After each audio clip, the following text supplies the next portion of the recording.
hei zo oi zunzam puro ding lian a pualas buat saya ne zai nung tak tak te zai moi tak tak te kan ngai tha chung zinga jon sindi po aron zai tha em maya nia sindi te po zai chengai lo kan ti te zinga mi kha nia pathian fakna hla sa na na nai jon tuna kan pathian fakna la sa nei ho ai jon asial bon to pani nia hei internet kan nei chiat luata thil hi a khobo kholo zo thina sindi kan namak ti ron sa ril ruwa thil tam taka om ngai thapot teng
hei ka soi tong khanin puro ding liana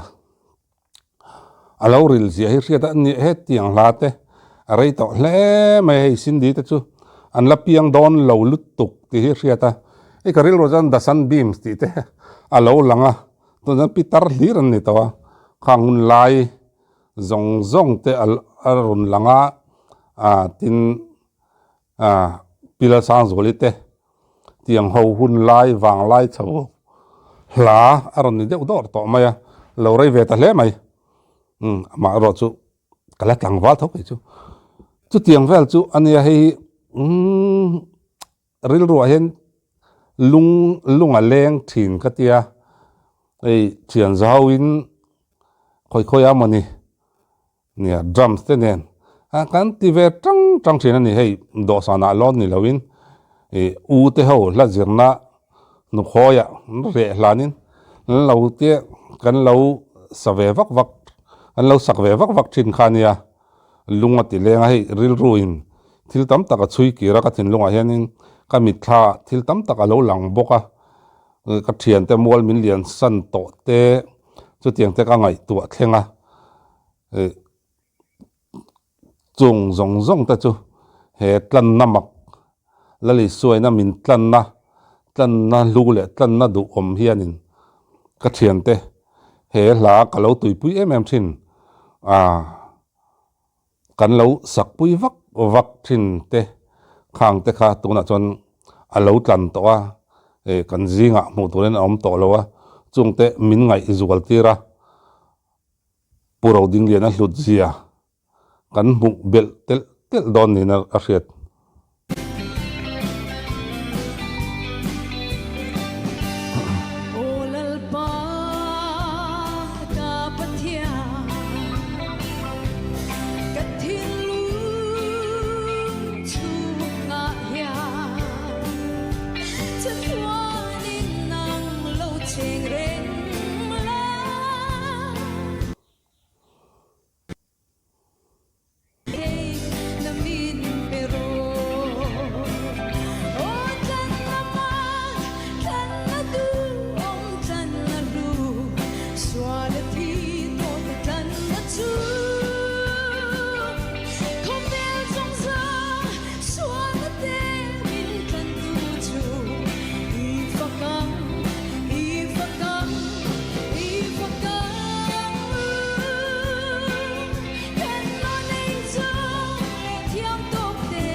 hei ala thu hian ngai tu neu hian kan pathian fak mai tur kan ni zia te ama awanga tlan na suala thi to tlan chu kan ni te chu tan na chu poma ama lam hoya lom taka hlim taka fak mai tur kan ni zia min hril chiang hle na hriata chumi pialama sindi zai hi ne KTP General Conference a kolasi pa ani mo nung zet mai nili liam taron satoa tin mun dang danga azai hi ka entry na azai hi athiam ti pialama te hianin ama hi azong zong hianin pathian hi aron fak thina ni ti a hmela hin lang thina hi azai tinga inom tu le a hmel ti zai hmel mu ti nom em tu ni thinin ka hria chumi pialama jan a o te hi enga moni common lo deuh asang ei not sang aron nor thuk top ang zeu chia te hetiang te hian enga moni common lo deuh thil hi anei thina heite hi azai tinga inom zual tu nin ka hria tin hei kate ka ngai bel awang te pon yanga a o hi aron a hun lai mil khatiang hun lai mil te hen aron herrem deuh ni hian ka hria ange o classic deuh te hi aron ham tel le keu thina chu te chu asial riau ani sindi angai nom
sindi ronzai thawle khop maya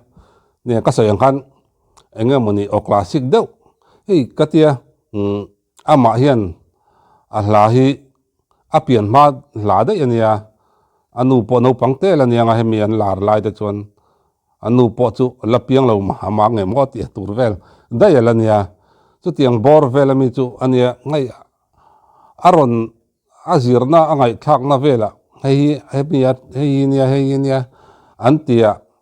azirna amo angai thak na nge hei sang lui opoi deuh khatiang chi te kha angai thana sa ni karinga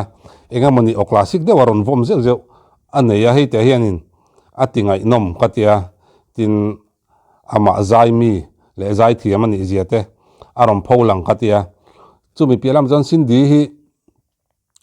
nachina ka soito angkhanin azai angai noma thina na tin nun zong azai mi nun zong nena van lam sui zom mi ani ti hi alang thina azai hian nung deuh hian aron zai thina hei hi sindi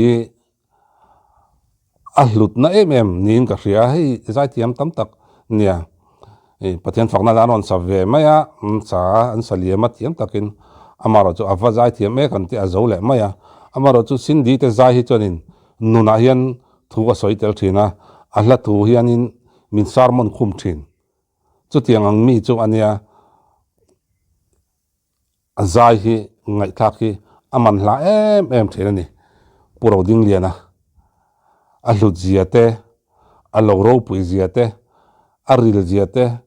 rimoi huang chung zoram rimoi khovel a hian a lo chung nun ziate min mu chonan tir on mai tun trum didi program chu a hlut om tak zet ani hun man nom